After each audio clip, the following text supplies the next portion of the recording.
great to see so many of us here today, and it's a beautiful thing to look out in the congregation and to see so many people, so many kids, and in worship. And you know, if the kids make some noise, don't worry about it. I know that everybody else, you know, realizes that. Parents, it's the hardest part. No one is bothered by it really, except as parents, you have a hard time with it. I remember that from my own experience with kids, and now Thomas usually doesn't cause too much trouble, but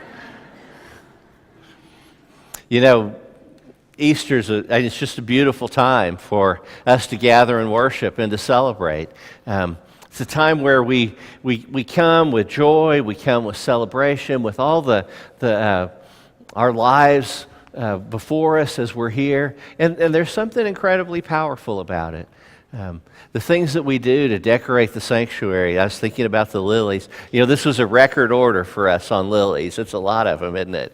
It's pretty beautiful, and you know, we're going to have to really turn it into a booklet, a full booklet, if we start adding more to that too, and it's just, you know, one of the beautiful ways to remember someone and to think about life eternal and the gift that Christ gives to us and his triumph over the grave on this day.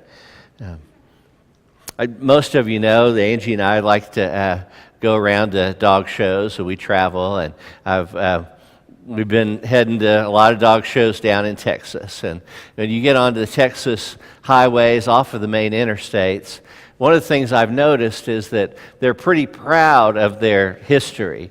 You know, their historic markers about every couple of miles, it seems like, as you travel on some of the rural Texas highways, which is kind of a nightmare for me because I'm kind of a junkie for that kind of thing. You know, I mostly just live in remorse because I just keep driving past them. But I'd like to stop and see what all these historic things are, you know, and that are along the way. And I kind of press on. The historic markers interest me, and so I'm not always a fun person to travel with because I do want to make those stops. But one of the ones I get a little bit troubled by are the markers, the memorial markers.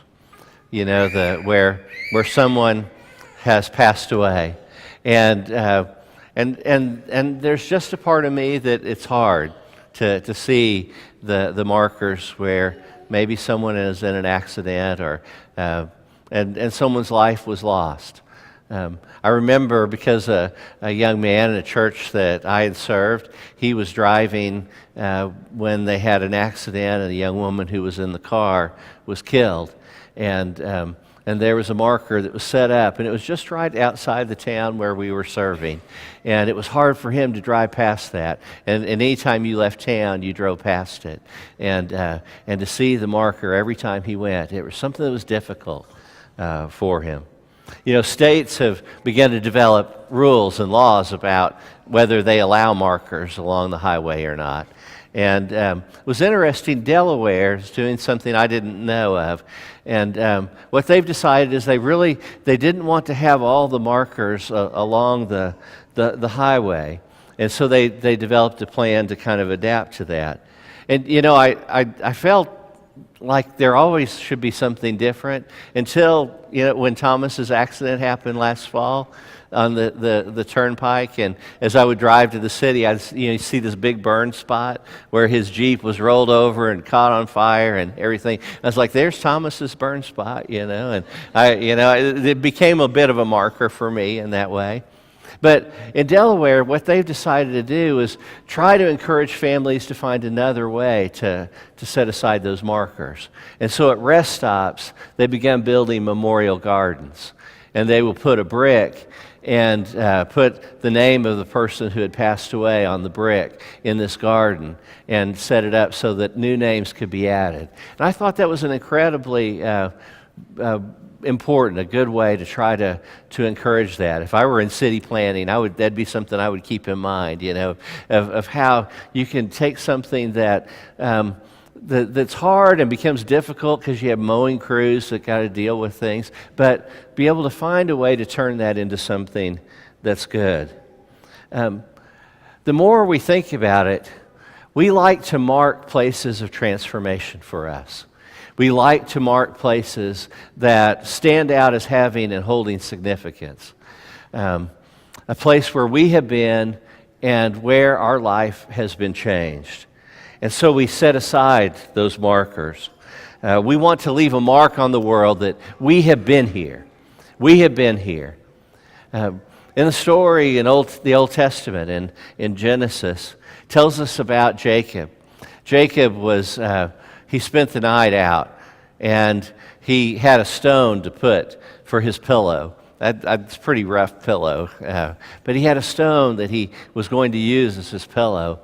And that night, an angel came and wrestled with him. And I always loved the story. And they wrestled all night long. And the angel was seeking to get away before daylight came. And I just loved the strength that Jacob had because he's able to hold on to him all night. And just as it was the dawn was about to break, the angel messes with his hip. I don't know what kind of move he used on him, but he throws his hip out of joint, and Jacob's, and he holds the angel long enough that he receives the blessing from the angel. And then when he leaves there, he takes the rock that he was going to use as his pillow, and instead of laying it flat, he turns it upright, and he anoints it with oil, and he names the place as, "This is the spot where I wrestled with God." And have you ever wrestled with God over something in your life? When you do that, there's incredible power in that moment. And we want to mark those moments in our lives. We want to mark the places where it took place for us. I remember exactly where I was sitting whenever I experienced God's call to ministry. It was at Canyon Camp, and it was out up on top of the ridge, and another young man who now is a pastor in Illinois. The two of us made a commitment to go into ministry together. And we went to different high schools, but we ended up at the same college, the same seminary, and have shared a life journey together. And in response to that, and it's like a marker for me to go back to Canyon Camp to experience that place where God had called me into ministry. We want to mark the world, to mark the places where we have been and where God has been at work in our life, bringing about change and transformation. It's important for us to hold such markers, to remember them in a way. When we served in Pawnee, there were a group, mostly Methodist. There was one Unitarian that would meet for coffee at 7 in the morning at the lumber yard. They would have coffee every morning, 7 o'clock, and they were kind of an eccentric bunch. If you've ever been in my office, you see I have a frying pan there in my office. You guys probably noticed it. The frying pan, it's a Griswold pan, and they called themselves the Griswold Society in honor of the frying pan for some reason. I don't know. Never could figure out that connection. But they were very eccentric. They would have big parties every year in the spring, and it was just it was a big celebration of Norwegian Constitution Day. But if you knew the group, you'd understand a little bit of their eccentricity. But they decided they wanted to have the first time capsule opened in the new millennium. When we got into the year 2000. So they decided they wanted to do that, late in December. They had not created a time capsule. And so they each brought something, and they put it into a 5-gallon bucket, and so that it was underground, they put a bag of potting soil over the top of it. And they had one officer, a chaplain, and so I got to speak when we opened on New Year's Day, the first time capsule of the new millennium, supposedly. And as I thought about it, it was a way of wanting to mark their place, their mark that we were here. We were here to mark our place in this time movement. And we all like that. We want to have a reminder of where we've been. As a pastor in the Methodist Church, we've served in several communities. One of the things that I find myself doing if I'm in Oklahoma City. My car kind of gravitates toward churches where I've served before, and I just drive by to look and see how they're doing. Or maybe pull into the neighborhood where we used to live and drive by the house and say, oh, that rose bush is still alive. Or maybe they cut that one down, or they changed something else about it. But to remember those places where we've been. For those of you who've lived in one place for most of your life, that must sound foreign. But we want to mark that we've actually been here. I remember a couple of years after my father had died, my mom, I guess, was someplace with one of my nephews, and there was a bench that was a memorial bench. It was put there in memory of someone. And my mom, after that, she came to me and she said, maybe we should have done that. Maybe we should have done a memorial bench or something in honor of your dad. And I said, you remember what we did, don't you? We made a decision. It wasn't that we decided not to do something. You remember what we did, right? My dad loved Skyline Urban Ministry. Skyline helps feed the hungry in Oklahoma City, has a food program, ministry program. It brings clothes to those who are without. One of the things they started doing many years ago, but they still do this year, is that they have a beautiful closet full of old prom dresses for kids, for young girls in Oklahoma City that can't afford a prom dress. And they can come and just look and select and find something for them to wear for prom. They have an eye clinic where people can't afford glasses. They can come down there. A doctor will see them. A doctor will fit them, and they will prescribe glasses and get glasses for them. All kinds of things that are there. He used to print their newsletter for them, and he'd print it just at the cost of the paper, and was just a part of what he wanted to do for them. So memorials that were given went to Skyline Urban Ministry, and over $3,000 contributed in his name. And people were fed. The hungry were fed. People were clothed. And it was how we chose to remember. There wasn't a permanent marker that was ever going to be there to show, but instead it was about life transformation, about how our lives can be made different. We want to remember, we want to mark the places where we've been, but the truth is, it's not about our past. Our past is part of it. Our history of where we've been is one part. But the truth is, it is about our future. It is about what is ahead. And when we come to this day of Easter, the women came early in the morning to the tomb. They came to the tomb to see and to find that Jesus had risen. But the truth is, it wasn't about remembering the tomb. It's about we're following where Jesus goes. We're following Jesus, who has defeated death, who has taken on our sin, who's taken on our brokenness and set us free. We are set free to be Easter people with a new start, a new beginning on life.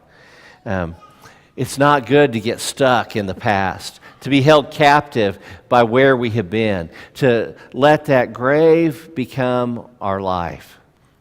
Instead, it is open and it is empty so that we might have a new life made new in Jesus. Easter changes everything for us. And it's no longer about where we have been, but it's about where we're going. Easter is our new chance. Paul tells us in Romans, it says, we are to present our bodies as a living sacrifice, holy and acceptable to God. That our life is to be, it's to be about moving forward, not about living in the past. Set free from sin and death to be a living monument. Not to build a monument, but to let our life be a living monument. To create monumental lives, if you will. We have new life new life that's been given to us. I remember whenever I was serving church, New Life, happens to be in Moore, Oklahoma, and we were at a workshop, and the leader of the workshop was just kind of going through all the churches that were there, and it was listed, New Life Moore. And he highlighted that. He said, you know, isn't that a great name? New Life More. We want more new life that we're trying to embrace. That was just an accident. Someone left out the comma of the town. But isn't that who we are to be?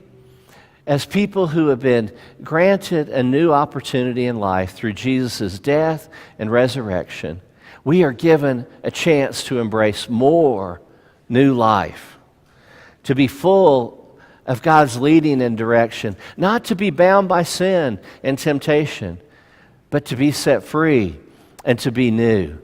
And when we are made new, it doesn't become then that thing that we use as a crutch to allow us to continue in sin, but it is the thing that empowers us to move forward to the life that God truly calls us to live and to be.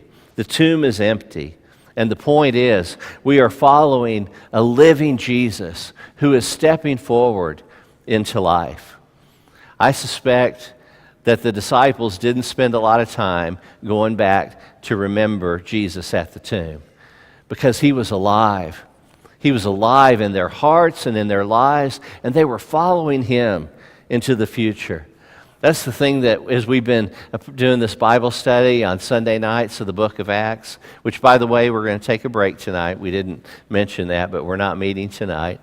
But in this Bible study, to see how the church is empowered by Jesus' life to move forward. It's a living church. We are a living church with the power of Christ within us. And to honor Christ is to remember how he changed our lives forever. But no memorial is needed to mark it. The only thing that is needed is for our life to be a monumental life lived in following him. So this Easter, it's our task to not be looking back, but to be looking forward. To take hold of the life that he's given to us, to hold it tight and to never let it go. You've been given a precious gift, and it should empower you to new life and new places and God's leading. Hold it tight. It's too precious to ever let go. You are Easter people. We should live with such celebration in our hearts and in our lives. Amen.